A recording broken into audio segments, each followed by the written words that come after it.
ગુજરાત પોલીસની સ્ટ્રેન્થ એવી છે કે રાતોરાત આ પ્રકારના ક્રાઇમ આમ નેસ્ત નાબૂદ કરી શકે છે.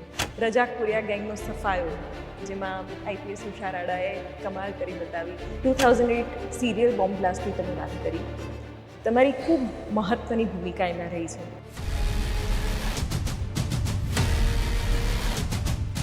મતલબ એ જે આખું જે વાતાવરણ ને માહોલ હતો એ હાર્ડલી જોવા મળે એવો માહોલ હતો.